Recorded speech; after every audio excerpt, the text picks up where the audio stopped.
Biba Biba. All right. So Hafa de Todos Samsu. So I'm excited for us to be continuing on this. Nengon Ratu. Let me just get started. And there was a time when I hated PowerPoint, making PowerPoints. Now I love making PowerPoints. It's equivalent of like my scrapbooking or something like that, or my grandmother filling out genealogical details in the family Bible. It's just like, ooh, I'm gonna nerd out.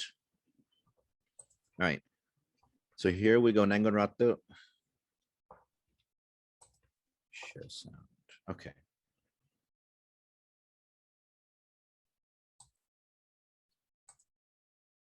All right, here we go.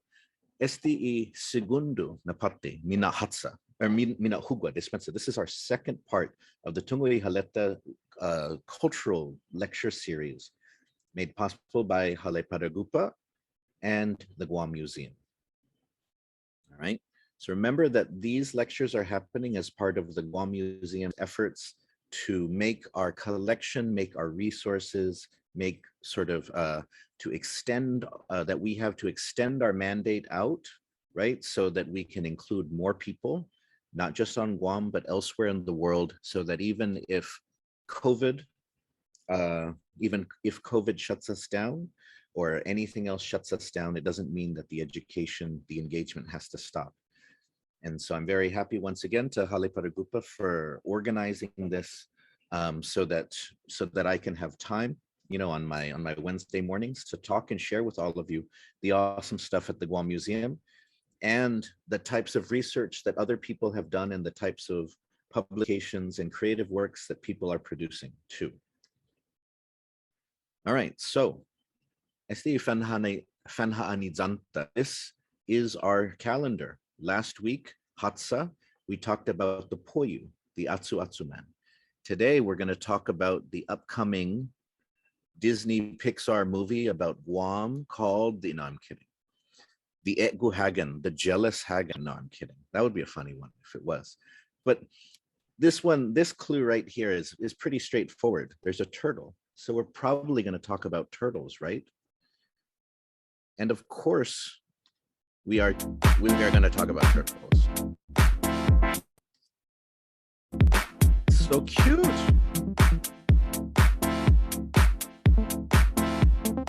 Oh, turtles are so cute. This turtle is makakaka. This turtle is itchy. He's trying to get an itch that's under the shell. This was from I did not pick the music to this video, just to let you know. I would have picked maybe some Johnny Sablon to go with that instead. But we are going to talk about turtles because for ancient Chamorros, turtles were one of the most precious things. One of the most precious things that they caught, that they used, that they exchanged, right? And so there are two main types of turtles that can be found in the Marianas. There's Hagan Karai, which is the hawksbill turtle, which is the smaller and less seen turtle. And then there's what we call today Hagan Betdi, which is the green turtle. Chamorros usually just called that one just Hagan. That was sort of the name for it, which is the more common one and with the one which can get much, much larger. Okay, and so we're going to focus today on the cultural significance for ancient Chamorros, because when I'm saying that it was one of the most valuable things, I'm not understating that. Even Europeans who came and visited the island frequently remarked about how precious the shell of a turtle was to Chamorros. And so let's get into it. So in the museum, we have several, I guess, taxidermied turtles, right? We have two hawksbill, Hagan Karai hawksbill turtles that we have in our collection. One of them is in storage. One of them is featured in the main exhibit. In the past, there were also there was also Hagan Betdi, but I was trying to find it in the collection and I wasn't able to find it this morning. Right. We also have artwork which depicts turtles sort of in a natural situation, but also in cultural situations as well. And so because of this importance, we'd like to highlight the turtle in the exhibit and in sort of media depicting sort of Chamorro life and the Guam Museum. This is from Lidzang Tsugai, which is a cave in the island of Roda. And so if you go to the island of Roda, make sure you ask permission to visit this cave because it can be a little bit difficult to get to. And you have to go down a cliff to get there. And there is a barred gate, which is locked to keep people from vandalizing it. And so, but if you do go to Roda Quentusi Imayot, talk to the mayor's office, because this is a beautiful cave and it has some very beautiful pictographs or cave drawings there. And so these are what we assume to be depiction of Hagan, ancient Chamorro drawings of the turtle. And whereas some drawings that ancient Chamorros did leave much to interpretation, we can be fairly sure that these are Hagan, right? Unless these are pregnant cockroaches, or I'm just kidding. I'm just kidding. I'm not even sure what else they would be, but they're definitely turtles, definitely Hagan. And so Hagan, Ehagan, Umehagan, right? So remember, as we talked about last lecture, when you put the E sound in front of something, it means to catch it or to hunt it. So last week we learned about Umeguihan, which is to catch fish, Umehagan, to catch turtle, to hunt for turtle. This is a drawing which we have in our collection from Don Lee Regis, sort of depicting Chamorro, an ancient Chamorro man, Umehagan, hunting and catching a turtle. And so it's lovely. I love the sort of the drawing. I love the drawing on the shell and on the fins. One thing to notice that ancient Chamorros, to catch a Hagan, they preferred to go up to it and then just kind of flip it over. They wouldn't spear it. They wouldn't sort of use a net on it, but part of it was to use your hands to catch the Hagan. And so to give you a sense of, so remember that if something is really valuable for a culture, then there will be a whole network of meanings and rules and norms around it. And so Judy Flores, in one of her articles on Guampedia, she writes about this. So she says that turtle shell was not only valued as a material for jewelry, but as an item of exchange, such as to ensure, as we'll talk about, peace between warring clans. And the value of the turtle shell depended on the way it was obtained, right? So a turtle caught on the beach was not as valuable as a turtle caught in the open ocean under more difficult circumstances. All turtles were first presented to the highest woman of the clan, who in turn presented it to the chief, who decided of the value of the shell and marked it by cutting circular holes in the segments of the shell. Smaller holes had different meaning than larger holes, and the number of holes was significant. So keep in mind that it's not sort of like a simple value, right? But that if a turtle was caught on the beach versus if it was caught out at sea, the labor and the difficulty going into getting it factored into the value, factored into the story in how it was obtained, making it more valuable. I mean, this is also true in terms of sort of the age of a turtle shell too, is that if a shell was older, if it had seen more of the world, if it had been hit by more waves, then it was considered to be more valuable than a smaller, younger turtle shell. And note here sort of that it does indicate that because that it would be presented to the Magahaga in the clan, right? The highest woman in the clan. And that's important too, because if we even think about how up until the 20th century, it was still common in Chamorro families for a woman to control the resources of the family. So in the past, it might be the decisions about the land or decisions about jewelry. But even up until the 20th century,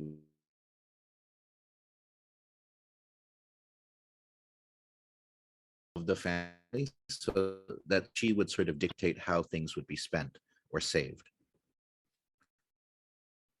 Now, the reference there to the carving of the shell is important because turtle shell would be carved into different pieces, oftentimes discs, but sometimes other sort of shapes.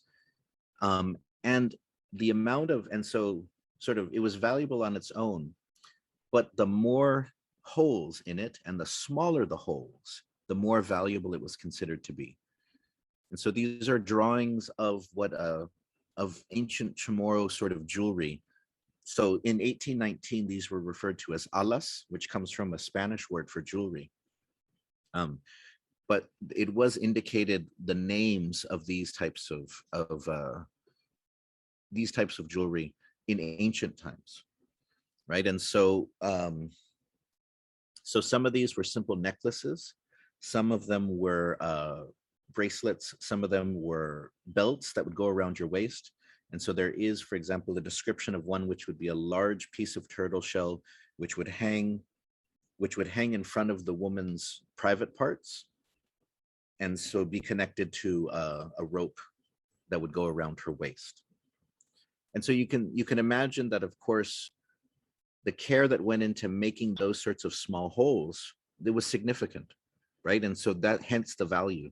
The more time was put into producing it, the more skill that was required, even to make a simple hole like that. Nowadays, you can use a Dremel, or you can use a number of different devices to create things which look fine. In those days, it was very difficult. So what might just be a simple shell like that, if it had 3 small dots on it like that, it had taken somebody a very long time and great care to make that. And so one piece, I want to talk about one piece in particular, and that is Gwinahan Famaguan, or the wealth of the children. And so this is the drawing from the Fresnay expedition in 1819 as to what it looked like. Now, when we're talking about ancient Chamorro culture, you'll hear a lot about the Fresnay expedition, right? Because they came 1819, and at that time there was still a fair amount of oral history connected to the time before Spanish colonization. So there was still a lot of old stories, a lot of old culture, which wasn't practiced a lot, but people still knew about it, right? So for example, at the start of the 1800s, there was still Chamorro elders who had heard stories about how you got married before the Spanish came in and could describe how you got married. So a lot of this information comes from Chamorros who were alive at 1819, who had listened to their elders and collected those stories about and descriptions about what was like before the Spanish came. And so Gwinahan Famaguan was considered to be one of the most valuable things that you could get. So remember that one piece of turtle shell is valuable. Now imagine a cone like this, which is stacked up all of these pieces, which is all of these stacked up pieces of turtle shell strung together. That would be incredibly valuable. Incredibly valuable. Ooh. I mean, what is this like? It's like a Ferrari or something, or a Maserati. This is like the ancient Chamorro Maserati. I don't know anything about cars. Is Maserati's expensive, right? I see YouTubers that are trying to show their clout, kind of renting it and then taking photos and making videos with it, and then returning it without any damage, so they don't have to, so they can get their deposit back. And so, so looking at this was supreme value back in those days. It's even hard for us to kind of understand nowadays what it would take to put something like that together. And so you would give it, this was not something that you would give blindly or give lightly. This was something, as the name indicates, that would be given under very special circumstances. Gwinahan Famaguan, the wealth of children. This is something you would present to somebody if they had saved the life of your child.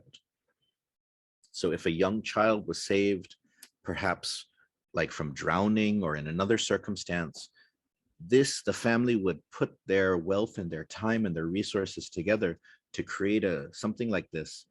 And then the person would be given so first of all, if you saved somebody's child, you would first be offered a chance to become an in-law.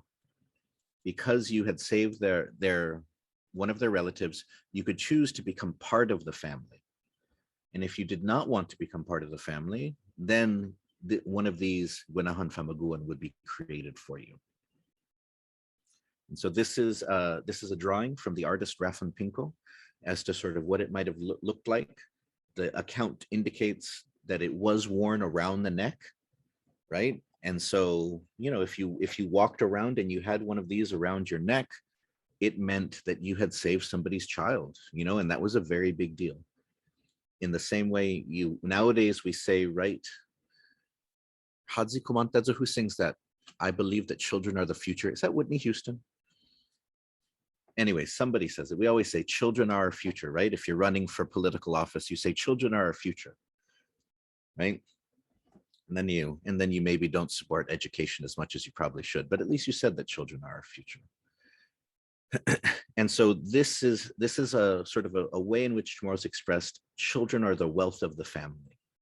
As long as you survive, you know, that by saving the child, you keep the family line going. And so in the way that you have preserved the wealth of our family, we present to you the wealth of our family. Now, some people have recreated the Guanahan Famaguan nowadays, but of course, as we will talk about later, you can't use a turtle shell anymore to create it. So they use spongulus beads, which were also considered to be very valuable to ancient CHamoros. And so, yeah, imagine going around with one of those.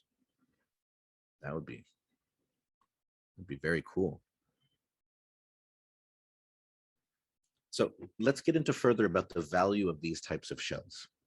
From Fray Juan Pobre in 1602, he says, when one kills another, if they are from the same town, he absents himself from the town to go to another island so that the relatives will not kill him. He remains absent until from the killer's house or from that of his mother, father, or mother, they take 2 palms of tortoise shell, which is the thing that they valued among them, and with some big fish and rice, they pay the father, mother, or wife of the deceased for the death. Once this has been done, they send word to the exile, and he can come freely and walk about fearlessly through his town, and that is their form of justice. So to help us understand the value of turtle shell, it could be used to buy forgiveness for somebody killing another person, right? And so the turtle shell could be, and now this is, when we're thinking about this, it wasn't, the Spanish sort of truncate the description, you know, probably what existed to some extent, right? Because it wasn't that like you would give one turtle shell and that was that, right? But the turtle shell would be sort of, it would open the path to justice or forgiveness, right? Because you would present it, and that was sort of like a sign, like, we want to talk, we want to make things right. It wouldn't mean that only turtle shell was accepted, because as we see from other indigenous models of restorative justice, you have to talk and you have to come to terms with what will make things right and what will help the families heal. But turtle shell was the way that you could help open those doors to get forgiveness and to get healing. And so, and it was also the path to peace. As Father Pedro Cumans writes, now Fray Juan Pobre, his account comes before the Spanish. Cumans' account comes during the Chamorro-Spanish Wars. He writes, should a palm tree be cut, a harvest pulled out, or if children have a dispute among themselves, this generates a battle between various villages. However, many of these affairs are caused by women. Although they are quick to take up arms, peace can easily be arranged between them. As soon as someone is killed by a spear, a truce is declared. Meanwhile, the party which did the killing comes up with a tortoise shell to pay for the death, as these barbarians call it. At the sight of it, hatred subsided and a peace treaty was renewed. And so in a future lecture, we will talk more about ancient CHamoru warfare. But one thing that we always want to highlight is that warfare was primarily for the spectacle and for the sort of the gamesmanship of it. It was not necessarily to to slaughter and dominate your opponent, at least from what the Spanish describe. Instead, it was about proving you were better.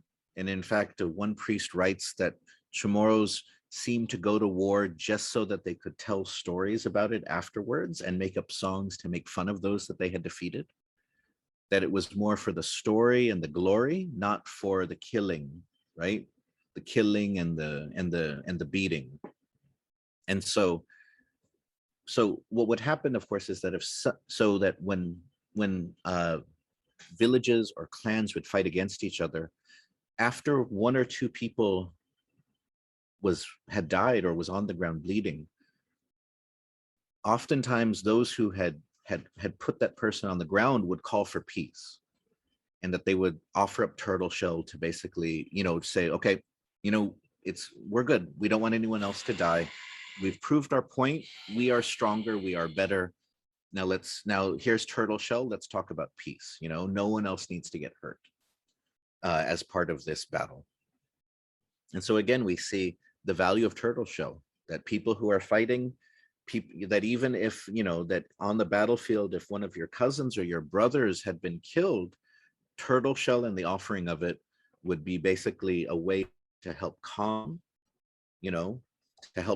sort of the tensions and lead towards healing and understanding. So ancient Chamorros, quick to war, but quick to make peace too. Now, much of what I've described is, of course, from before Spanish colonization. And in fact, one of the unfortunate things is that we do not have very many examples of turtle shell that have survived from ancient times. In fact, there are just a few fragments that exist from jewelry made by ancient Chamorros using turtle shell. But a lot of what I've described, it starts to go away once Spanish colonization begins. Because the value for Chamorros make, the body adornment, they don't make it. They don't make it as often. And then by the time the 1800s come along, all of that traditional jewelry has been replaced by wooden jewelry in the form of crucifixes, or gold jewelry, right, in the form of crosses, or in the 20th century bamboo, right, 7-day bracelets. And so by the time the 1800s come along, Chamorros remember the ancient jewelry of their ancestors, but they don't make them anymore, and they don't wear them anymore. They come to associate that with tautomotna, or as they referred to it back then, the people of before, not really what they did. And so, but turtle is still important after colonization, but just not sort of in the same way. And so first, the one thing I wanted to point out, though, is that in my free Chamorro classes every week, I always offer Chamorro sayings, or Chamorro idioms, Chamorro metaphors, the Chamorro wisdom, the ways that Chamorros say things, right? Or the metaphors that they use, right? And so, for example, in a lot of European imaginaries, right, turtles are associated with slow and steady wins the race, right? That sort of turtles move slow, but you'll eventually get there, right? Because of the story of the rabbit and the tortoise. Well, so for Chamorros, they have their own metaphors for what it can mean to act like a turtle, or to be like a turtle. And so humahagan or mamahahagan means to become like a turtle or to act like a turtle. And one thing that this can mean is to relax, to be laid back, right? Because when you see a turtle in the water, right, they seem super relaxed, like they don't have a care in the world.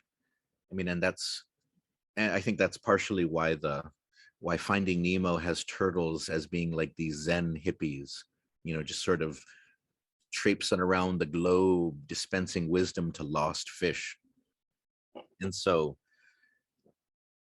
I guess, wait, so the Hagen, so instead of the Dalai Lama would be the Dalai Hagen.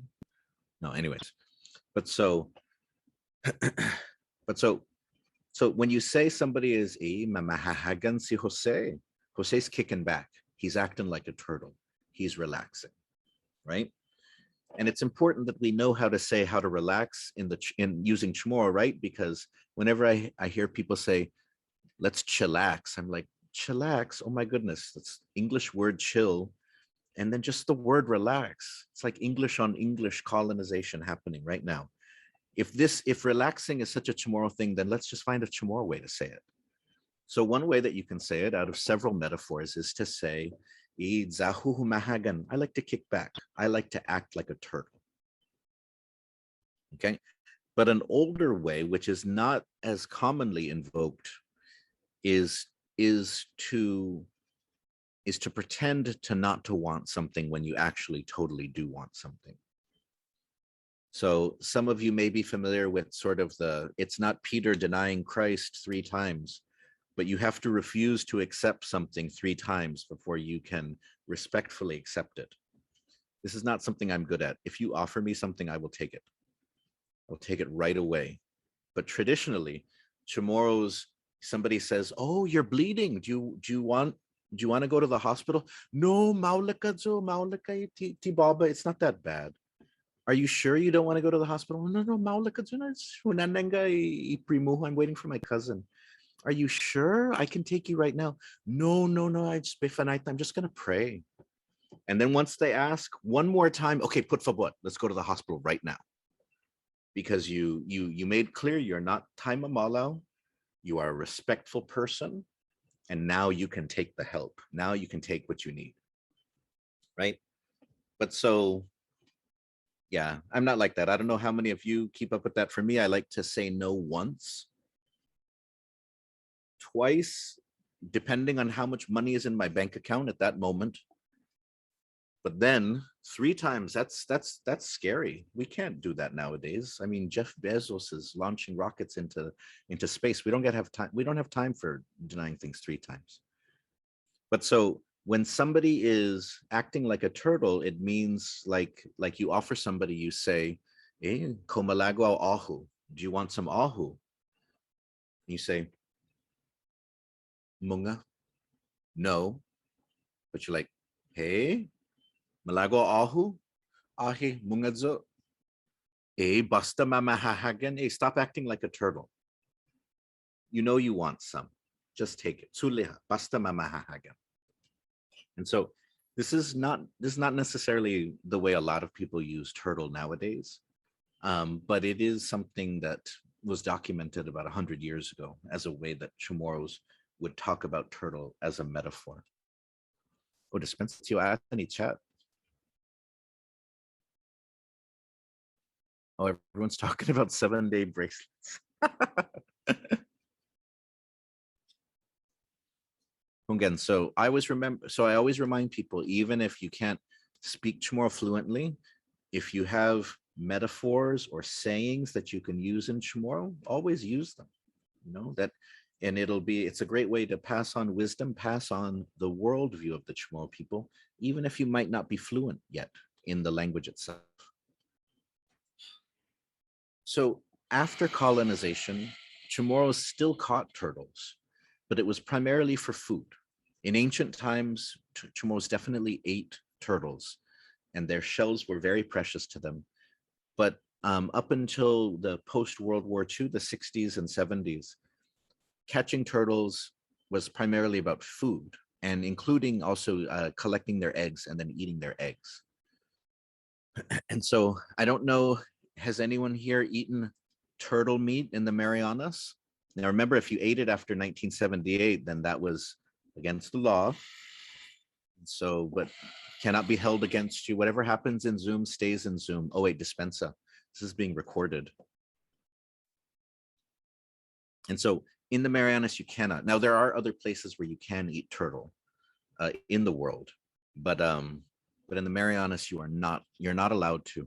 It is something that it was a federal law that was passed in the 70s, and then there are now local laws that also protect sort of the turtles of the Marianas. And so, but yes, does anyone want to type into the chat? What does it taste like? I've never eaten turtle before, and I'm not saying that just because this is being recorded and I don't want to get in trouble.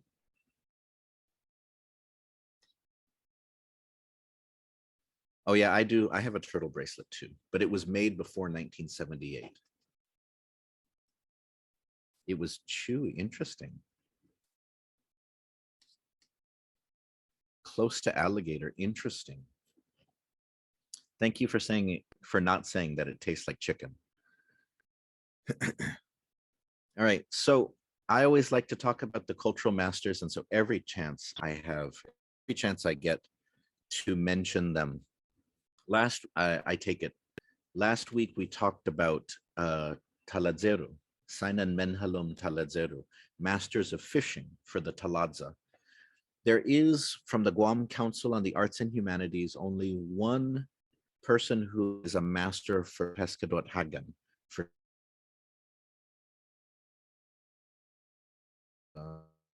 he was a police officer born before World War II. He was also the mayor of Humatak.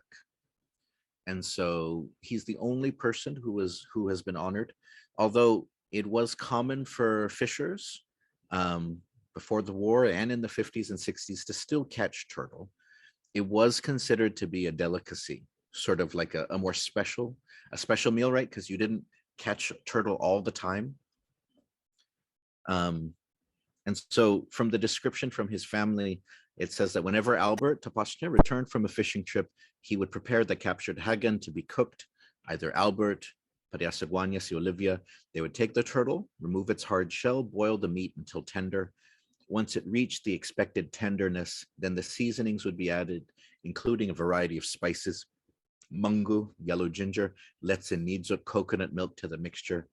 The preparations in cooking hagan was time-consuming, but the results were savored by all who were able to partake in the meal. Man, coconut milk. I just want to put coconut milk in everything. Just, I really hope that there's a return to sort of, like, I definitely enjoy eating chicken McNuggets, Big Macs, and stuff like that, but I think there needs to be a return to sort of more traditional food. Like, you will hear me, and I apologize, but you will hear me probably every lecture say that there need to be lemai chips in the store, breadfruit chips in the store, more than there needs to be Ruffles or Doritos. It'll break my son's heart because he lives off of Doritos and Cheez-Its, but he also loves lemai chips. And so the Chamorro Village Guahan Sustainable Culture has been selling bags of them, and they're pretty good. And why the hell do we live on this island? Why the hell do we call this home for 4,000 years if we don't have lemai chips and other things that come from this land as common as all of this random stuff that we just bring in from off island? All right. Now, as I mentioned, the hagan are a protected species. They are definitely endangered. They are endangered for a variety of different reasons, right?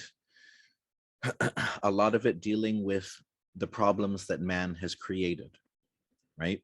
So for example, when the hagan lay their eggs on the beach, if you drive on the beach, it can basically compress the sand down so that the baby hagan, when they emerge, they cannot escape, right? And so they die in the sand. There's also issues of overhunting the hagan around the world. Also, pollution is a major factor, right? Hagan are often caught in nets. They absorb and they eat a lot of the trash that's in the ocean, right? And so they are definitely very endangered. And so this is one reason why we don't eat them anymore. And this is another reason why if you ever see hagan being born on the beach, or if you see a nest, then you should not touch it and you should not mess with it at all. And so on Guam, there are volunteers and there are government agencies such as the Hagan Watch who basically every time hagen are spotted and they're supposed to come back and lay their eggs, they will go and they will watch to make sure that everything goes okay. Yes, yes, and so, but yes, let me, okay, hold on one second here. Okay, there we go. But yes, so if you are on Guam, they oftentimes ask people, there's every once in a while, they'll do different types of counts and different types of watches for native species, right? So I know that several of my students, such as CJ Kayanan, she would come to the Pudzitos class for my Zoom classes. She works at Department of Agriculture around with the Hagen and stuff like that. And I know she often works to try to protect them. So for all these sorts of things, you can volunteer on Guam to watch, to count them, to help them. But it is, Hagen have been here in the Marianas before humans came here. And so we got to do all that we can to protect them and to sort of keep them a part of the island landscape. Now, last week I shared with you a video from Nihi, and I love showing videos from Nihi. They make such great content. Remember, nihikids.org. You can go and you can support them. If you have a PayPal account or a credit card, then you can sign up to make a monthly donation to them. I do every month. And so they make great stuff. And so here is a short that they made called The Little Hagen.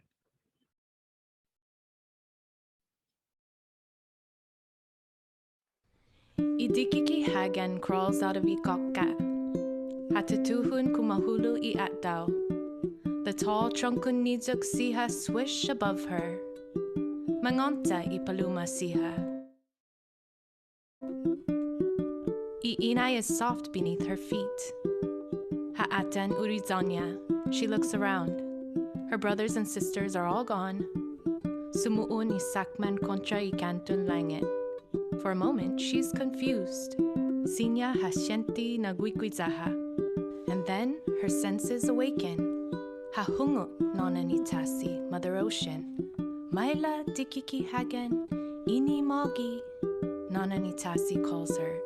She feels the rhythm of Inapu Siha and the pulse of Itzautzau Dasi. She listens. Maila tahita na dos dikiki hagen. And she follows until she feels salty Hanum Matingan closing over her shiny shell. The Dikiki Hagen slips into the deep blue water. She knows that she is home. Gaigigui Gilugotnya.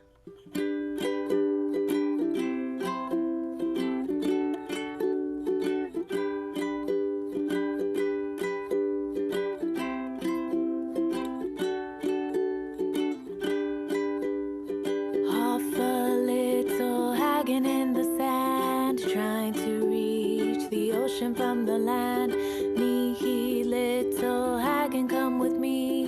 Guahusi non anitasi. Håfa little Hagen in the sand, trying to reach the ocean from the land. Nihi little Hagen, come with me.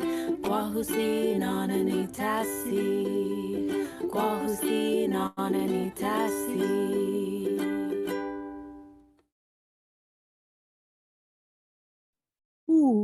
Kinut zan bonito tulokwi.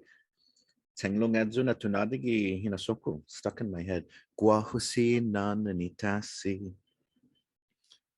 Again, the Hagen are cute, but the Hagen have played such an important part in CHamoru culture for thousands of years. And so, but there is one final sort of metaphor and idea about the Hagen that I want to sort of leave you with.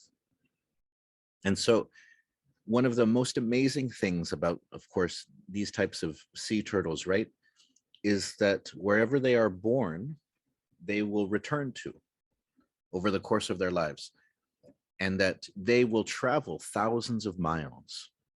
And then they will, so for example, Hagen that are born in the Marianas, such as Guam or Saipan, they will travel sometimes more than 1,000 miles and to their feeding grounds in Japan or in the Philippines. And scientists have tracked them. They have put sort of trackers on them, and that they can watch them as they go, and then they will spend years away feeding and growing, and then years later they will return to the same beaches where they were born. They will mate, and then they will lay eggs, and then they will leave again. And so it is amazing to think about how Hagen can leave for years and years and years, a place where they were born and they only spent a short amount of time with, but they will find their way back there. And it's amazing to think that if Hagen have done this for generations, then that means that the same beaches where they lay their eggs today are the same ones where they may have laid their eggs thousands of years ago. And so this idea is important when thinking about our own journey as a people, right? And so when you enter the museum, the permanent exhibit, Ihinanauta, you will watch a video which sort of gets you started on your journey, learning about the Chamorro people. And that video, some of you, if you've been to the museum, you've hopefully seen it. It depicts Fa'una and Puntan, the legend, the creation story, but it also then talks about the migration of people to the Marianas, the first people to settle the Pacific Islands thousands of years ago. And so there's one part in that I want us to focus in on today when we're thinking about the Haga.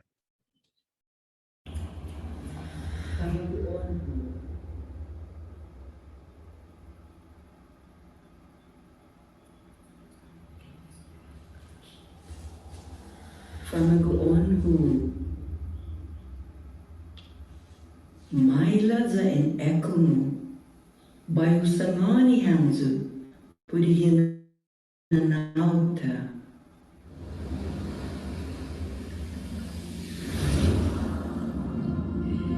talani hagan diu van malefa in a museum.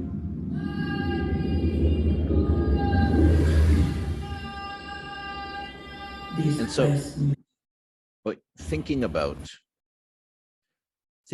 that, the Hagan, who years away, thousands of miles away, still remembers where they come from, right? And so this is something that we should remember as a people as well. Many of you are joining from thousands upon thousands and quite a few time zones away to gather sort of in this Zoom room, right? And so, but even if you've been away, even if Guam or the Marianas are sort of a faint memory or a place which sort of only exists virtually, primarily for you, right? Just like the Hagan that has been away for so long, the way home is still there. You can still find it, right? That you can still go back to the same shores. The things which have been consistent, the things which have been constant in our lives, the land, the sea, the stars, the rhythms of the planet, they're still there. They can still guide us back home. And so that is, at the end of the day, as we adapt to all sorts of changes as an indigenous people, as a Pacific people, that is something that we have to hold on to, is that who we are is still there. It doesn't disappear because of Facebook. It doesn't necessarily disappear because of the internet. Praise, it doesn't disappear because of aircon, right? But the way home is difficult and it can be long, right? But it's always possible for each and every one of us, whether it is about learning our language, whether it is about moving back to the islands, whether it is about dance, it is about jewelry, whether it is about the causes that are important to the Chamorro people. It's always possible, right? And so that is, at the end of the day, the wisdom of Ihagan that I want to impart upon you. This is the second lecture in the Tungo Ihaleta series. The third one, the clue for you for the third one is that statue right there. I wonder what we could be talking about with that statue. Who is that statue? Where is that statue? Give you a clue, it's not on Guam. It's not on Guam. It is in another part of the world.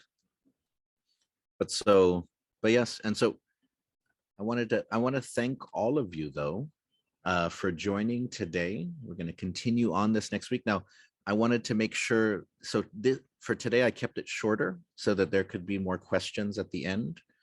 Because I could, yeah, as many of you know, I can talk a lot about all of these things. And so, but I do want to give a chance for people to sort of share and also ask some questions. So if you have any questions, put favor, you can unmute or you can type them into the chat.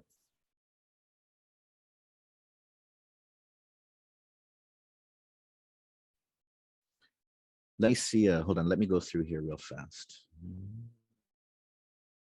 Ay, Clarissa, like nyo, Zaniha y Famagonia, oh, Adzuna Kanta, puri idiki kinahaga. Ay, bonito now. I had a question more about, not really about today's lesson, but last week's, something that I was thinking about. I wanted to know if you even know, like what kind of net would have been used to catch the giant fish made out of the woman's hair in the legend. And so, oh, it would have been, I mean, so the name that is given for the large throwing net, it just literally translates to laguanzote, which means a big throwing, which means a throwing net. And so it would have been, we don't know exactly what it would have looked like if it was circular, like the taladza, but that's sort of the throwing net that ancient CHamoru's made. So you would say like the netting would be comparable to something that we see in the taladza today? Is that a good estimate? Do you mean the, like educated? Yeah, like the way that, yeah, the way that they net it. Oh, no. So it definitely wouldn't be, because the net, the making of the net depends on the type of fish, right? So the weave on the taladza net is usually very small because you're going after manyahak, gofdikikinaguihan, right? But if you're catching like a massive giant fish, oh my goodness, that would be so much work to make a really tiny weave like that. I mean, I bet that fish would look at the women of Guam and say, oh man, you guys worked so hard on this. Could have made the mesh a little bit bigger. You could have saved some time, you know. You didn't have to use so much hair. You could have at least kept the kapua hair cut. You didn't have to cut off all your hair. But so yes, so it depends on the type of fish, right? So for example, yeah, so a big huge fish like that, your weave could be pretty big. Your mesh, excuse me, could be pretty large.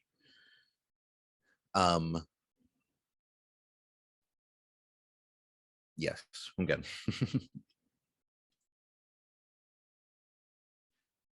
Have I come across specific food preparation of Hagen in the same research writings you've been talking about? And so not really. I haven't come across any recipes for Hagen. So like for how to prepare it. And I have some, in my personal collection, I have some cookbooks that are from before the war, and then some from the 50s and 60s. But I've never, and it doesn't mean it doesn't exist, but it just means that I haven't found it yet, because a lot of the cookbooks on Guam traditionally were created by military wives on Guam, right? Because, you know, CHamoru women, what did they need to make cookbooks for at that time, right? You just kind of, your family knows how you learn from your mom, your auntie, whoever, you know, but, or your dad too. CHamoru men also cook. And so, but so because of that, those types of cookbooks are driven by sort of party food, you know, like sort of generic party food. And so that's really one way in which the palette that we know nowadays, the table that we know nowadays, starts to kind of form. And so, but yeah, CHamoru's were cooked, you know, so it's very rare, for example, that you would find in any of those books how to prepare like a zuzu, and if there is some kind, there may be like one crab recipe, but there's probably also just crab recipes that come from the States. They're not necessarily the way that you would prepare it here.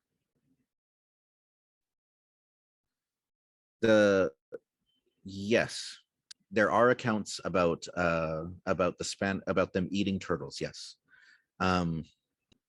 So Paula, I would definitely recommend, I cannot remember exactly off the top of my head, but your best hope for that would be to get a copy of the Freycinet account, the book. It's been out of print for a while, but the Northern Humanities Council published a while ago the most complete version of it, including a lot of the panels, the art panels from it. But because it does mention it there, and then there's a whole bunch of stuff that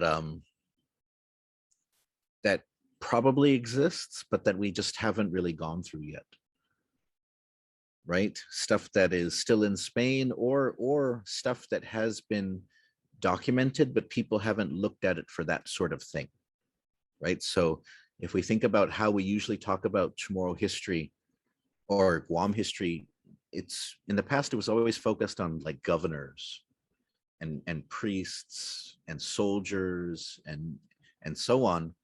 It was always a very politically focused history, so Chamorros wouldn't factor into it. So you would read a Spanish account to find out the political stuff, but not the cultural stuff a lot of times. So, and so I'm not exactly sure what they would have used for the holes in turtle shells. I'm not exactly sure. And so part of it, and so I don't have a full array of knowledge on this, but so part of the issue is because we don't have a lot of artifacts from it. So you can't, because one of the things which is assumed is that you would use fire, like not like throwing it into a fire, but you would use something that was heated to sort of help make the hole. But unless you can find a lot of examples of it to kind of test that, then you can't really tell for sure. But that is something that I have heard, because that was one of the ways in which holes were made in other types of shells. Ooh, now, okay, so in terms of using the Hagen for healing, now, who was I? Oh, I was talking to my GCC class about this. And so one of the things that's tricky about this is that the knowledge that we have from Surahanus now can be very different than the knowledge of like 100 years ago or further back. For example, if you asked a Surahanu in the 60s or the 50s where they got their healing power from, they would refuse to tell you where they got it from, right?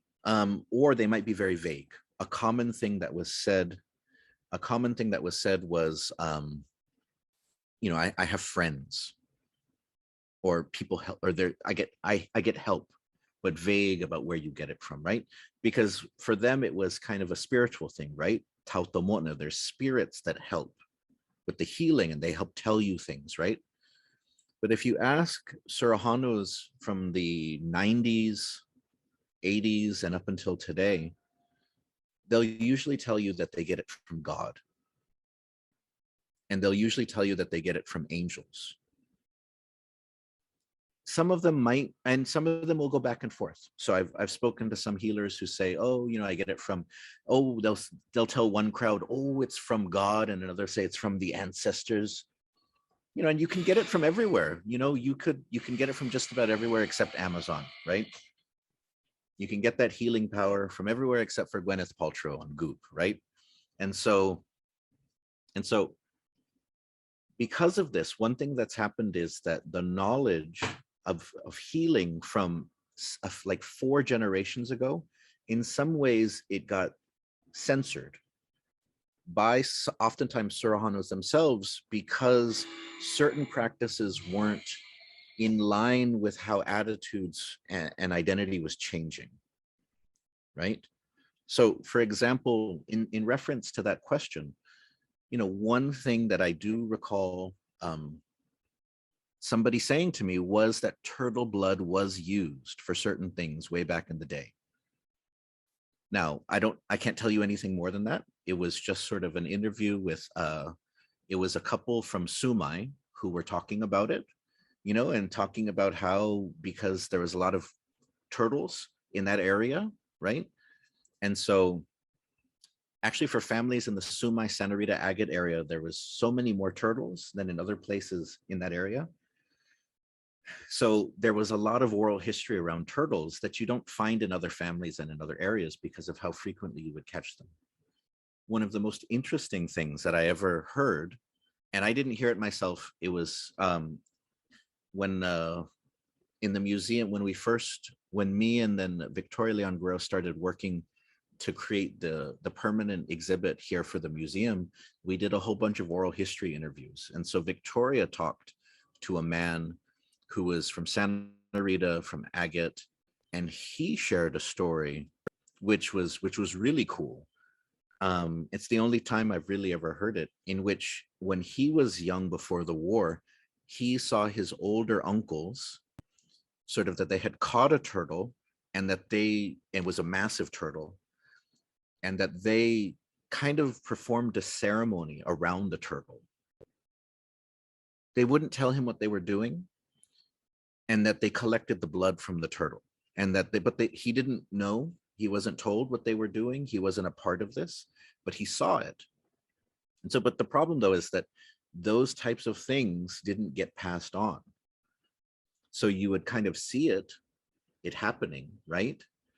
Like it happens in the other room where the old people are talking, but you're not allowed to join the conversation, right? And it's not like you can text into the family chat, hey, I saw Tata like chanting around like a dead turtle. Cosino Unazudazu, can you like explain to me why he was doing that? Do we still do that? That's kind of cool. Like, no, you couldn't ask those questions. And so, but anyways, we have fragments of those sorts of things. So it is very possible that the turtle had some role in healing. But just because of how things have changed, certain parts of that, it's not as emphasized anymore. And so even if you were taught how to heal from your mother or your grandmother, you might not pass that down to your kids. Or if you give a presentation for the Hadza Foundation, or for the Guam Preservation Trust, you might not talk about stuff that you think people might find to be gross or weird. And so nowadays, attitudes are different. So nowadays, if you say, when I was young, I saw my grandpa, he was chanting to this giant turtle, people would be like, oh, that's so cool. Wow, that's awesome. But like a generation ago, it wasn't, a lot of people weren't ready or to hear stuff like that. Or a lot of elders assumed that it was weird or gross or primitive, right? It didn't fit with our lives today. But yes, but no, Sidus Masi, thank you so much for that question. So I wish I knew more specifics, and there may be some Zoamti or Surahanas today who can say more about it. But I have just heard some things like that. Oh no, Hagumas. And so I'm dispensing. I didn't get a chance to look at some of the questions where people were asking while I was talking.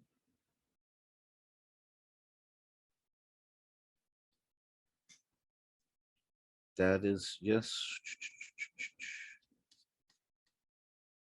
All right. Are there any other questions? Let's see. Okay. I mentioned 7-day bracelets. I don't know a lot about 7-day bracelets. I don't have any 7-day bracelets. There was a time when I was trying to buy one on eBay, but somebody kept outbidding me. It may have been one of you who was outbidding me on eBay. But so I don't know much about those, but I do want to. And so, I'm not familiar with a lot of the nesting grounds, but they did used to be around Apra.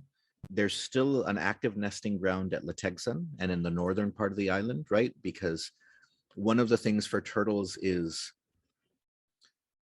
that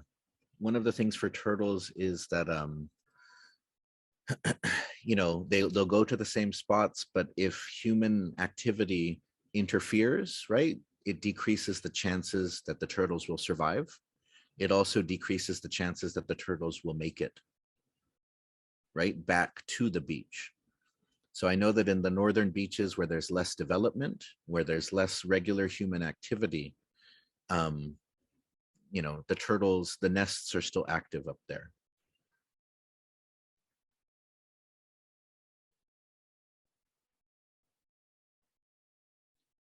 But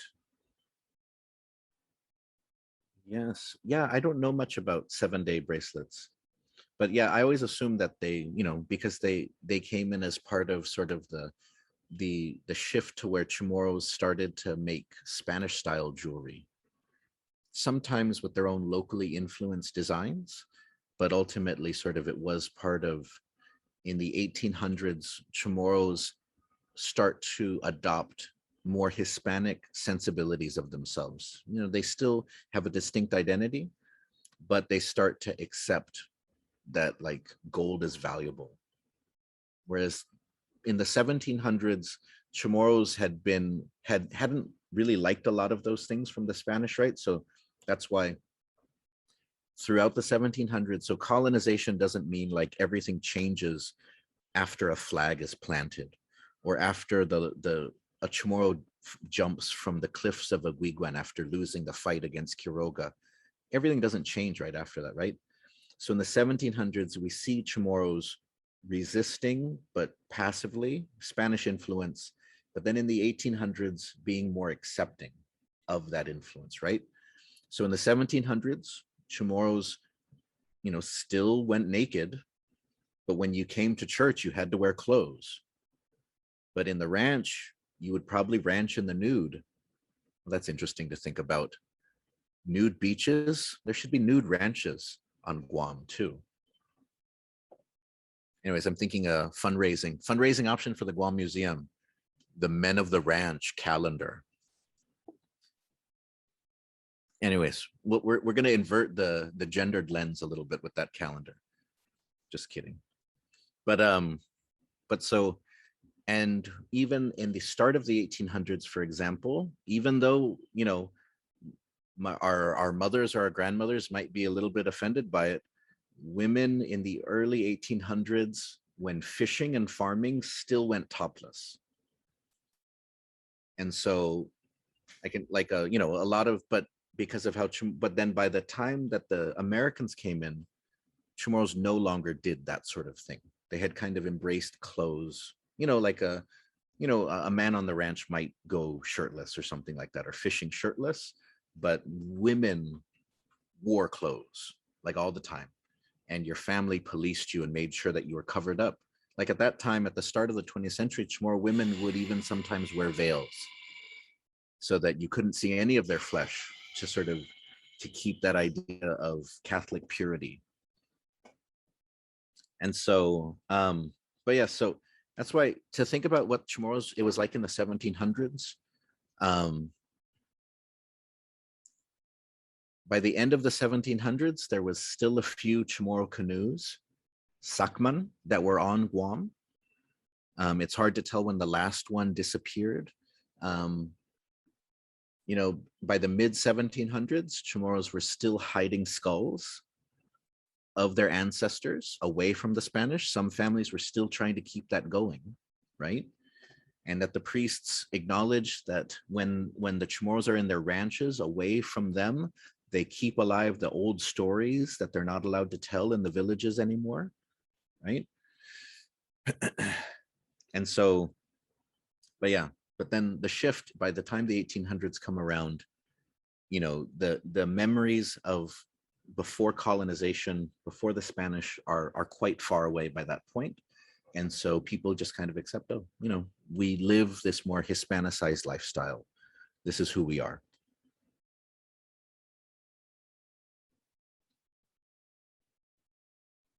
And so, yes, so the museum is open for small tours, so like 10 people or less.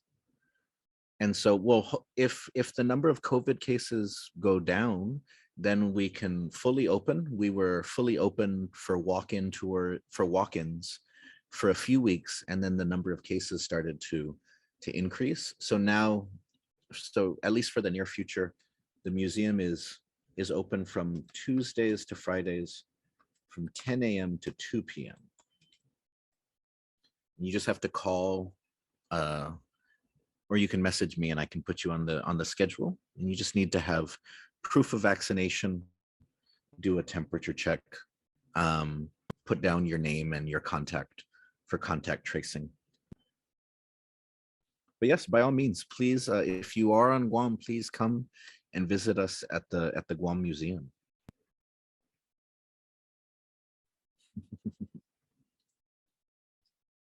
So I'm looking at the questions here. About oral histories, are there any digital archives you're aware of where people who are... and so unfortunately here at the Guam Museum, most of our archives are not digitized. And in fact, many of them are still on cassette tapes. Some of them are on even older forms of forms of documentation. A few of them are on like CDs. But so one of the things eventually that I'd really like to do is make it more accessible. In the Northern Marianas, they did do a really big oral history dump last year, I believe. And so I don't have the link off the top of my head, but if anyone has the link to that, it was a really nice archive in the CHamoru language as well, of several dozen elders that they did. If I can find the link to that, then I can share it next time. But it's a really nice collection. But yes, on Guam we have quite a bit too, but it's hard to find digitally because people haven't. No one has really undertaken that yet. I was, but someday. I mean, for me, I've collected like hundreds of interviews, some by my students, some by me. And one day when I have the time, I'll like put it all up somewhere so people can listen to it and download it. But yes, so if any of you have family members who are older, talk to them. I highly encourage you to talk to them, and don't feel that they need to be born like 100 years ago to have valuable information. Sometimes oral history is transmitted down in unexpected ways, right? It's like a story that was told, or details about family members. They can be, or details about where the family comes from. They can be very important to document, to note down. And sometimes the value of it isn't realized until later. And so, so one of the, you guys can still hear me, right? Because you, Manfrenos and Todus Hamza, you're all frozen. Can you still hear me, Hungan? Hungan, okay, good. Well, no, I mean, if not, that's fine. I'm just sitting here talking to myself, Maulika. But so I'll give you a very good example. So I told you earlier, Mamahagan, right? And I told you that this is from 100 years ago. And so the reason that I can tell you that is because that in the Micronesian Area Research Center, and then we also have it copied here, there was a white woman who was married to a US Navy officer who was on Guam, who was teaching students She was teaching at the school where they were teaching Chamorros who were going to be teachers. So these were like high school students, and she had people like Remedios Leon Guerrero Perez, who wrote the first ever Guam history written by a Chamorro person, but it was written for GW students after the war. And it's only about 40 or 50 pages long, and it was like, it's got that mimeograph type. And so to Simon Sanchez, who Simon Sanchez is named after, BP Carbozido Elementary in Guam is named after him. Maria Ulloa, who also has a school named after her, who wrote down the oldest complete version we have of the Serena story. And so, so these were students in a class with a woman named Helen Paul, who some people say that she is the one who designed the Guam seal. And so she was different than other teachers because other teachers from the States told their students, like, in order to be educated, you need to study about California or Texas or Europe. But Helen Paul gave her students assignments where they had to write about local things. And other teachers might have done this, but what's amazing is that we have her archives. And so she had her students, so for example, it was against the rules to speak in Chamorro in class. She actually allowed her students to write in Chamorro.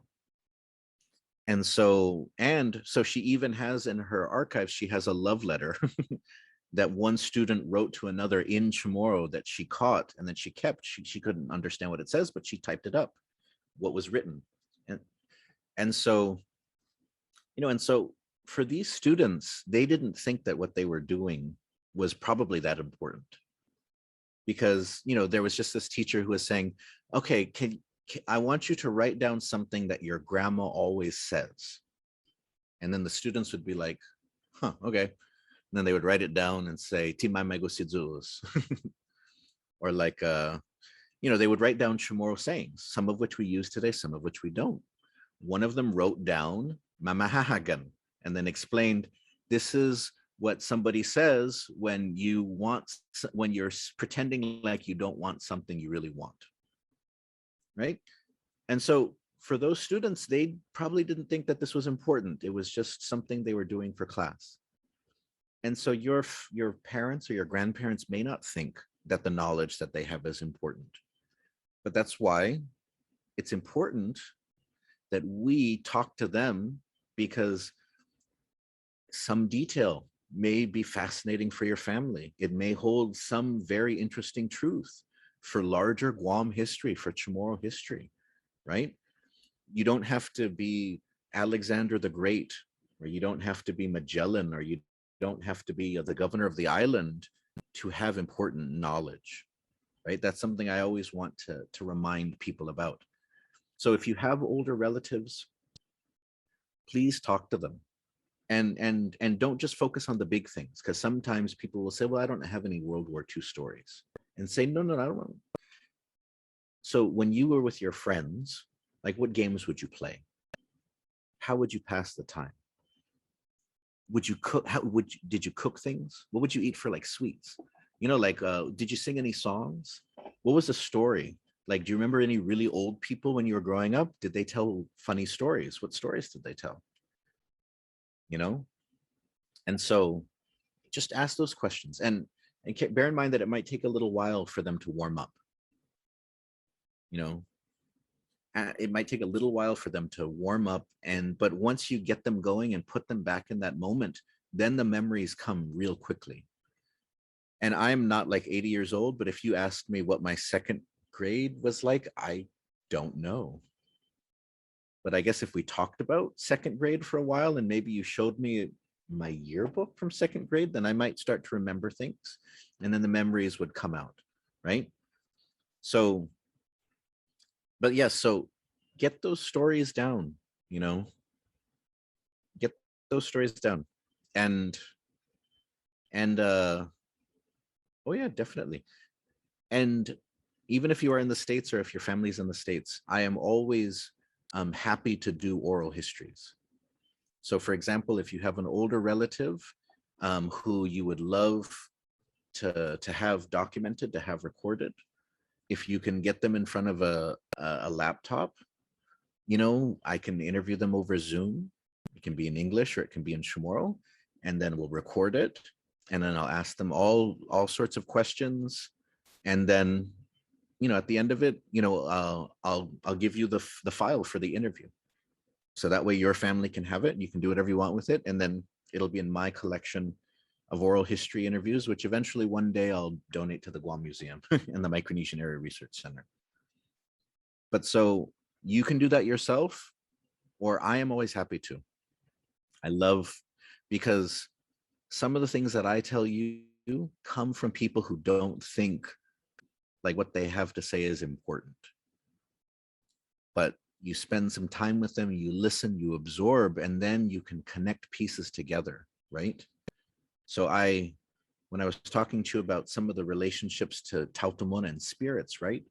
I've had so many people who have just mentioned something like, when, you know, mentioned as a side, like when they would go into the jungle, you know how we ask for permission before you go into the jungle. You know, people I interviewed 20 years ago, I went back to them, and then I just asked them, you know, when you would go hunting in the jungle with your dad, you know, would your dad ask for permission? You know, because maybe I talked to them about something else 20 years ago, but then if they're still around, I go back and then I say, you know, did you ask for permission? And then what I found when I went back and talked to old people about the ways that their grandparents or dad or parents would ask for permission, then I found that actually a lot of them would say things, and some of them would like mumble in really low voices, so you couldn't really understand them. And then I found like a whole bunch of people who said, oh yeah, my dad did that. And then when I kept talking to people, I found that there was some people who said, oh yeah, you know, and in fact, my dad, whenever he killed a deer, he would thank somebody for killing the deer before we could take it out of the jungle. And it's like, you know, and this is stuff which, so, and it's important because this is stuff which we could just assume Chamorros did because indigenous people do that. Because some people, they take that step, they say, oh, you know, Native Americans do this, so Chamorros did that, or other people in Micronesia do this, so we must do that. But it's always amazing when you can just connect people's stories together to think, oh my goodness, we, up until the 20th century, Chamorros were still doing this. Like that this is something they probably did in ancient times and that they kept doing it, but no one ever really wrote this down. No one ever really found this to be important before. But for me, I think it's pretty important because it shows that even though Catholicism was very strong, Chamorros still had this connection to nature and to spirits, which they, you know, you wouldn't make a TikTok about or anything like that because of Catholicism and because of stuff like that. But it was still there and it was still passed on quietly. And so anyways, but yeah, so if any of you would want me to help with an oral history, recording elders in your family, please just let me know. I'm very happy. I'm very happy to do that. And it can be part of my work at the museum too, because it can be added into the archives of the museum. But anyways, thank you all for your questions. Man, Wednesday mornings, my favorite time of the week because I get to hang out with all of you. And I'm happy your faces are moving again. For a while, you were all frozen. And one of you was frozen picking your nose. And I'm not going to tell you who it is. I'm not going to tell you who it is. But yes. And hopefully I wasn't frozen in like a weird position. But yes, so I will see you all next week. Just and so here's my email address.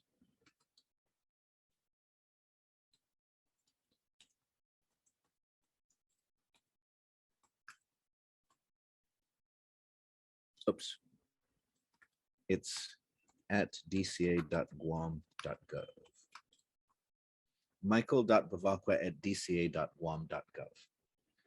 And so, yes, so yeah, if you wanted to get in touch with me, you can use that email. If you are part of my Zoom language groups, you can always message me on WhatsApp, or like or you could just message me on Facebook if you have Facebook. Yeah. Sidus Masi. Can you share that? Can you share that again? I don't see it in the chat. Which one? Your email. I'm sorry, I don't see it. Oh shoot. Oh, hold on. Oh shoot. Sorry. Thank you.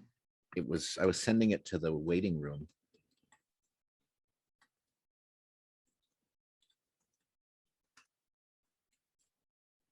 Okay, and again.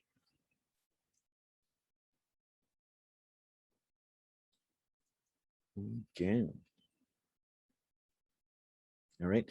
Sidus Masi Travis. Sidus Masi, senor. Sidus Masi, everybody. I'll have a good night. Esta. Gosa Masi. puengi pat gosa ihaani. Adios. Adios.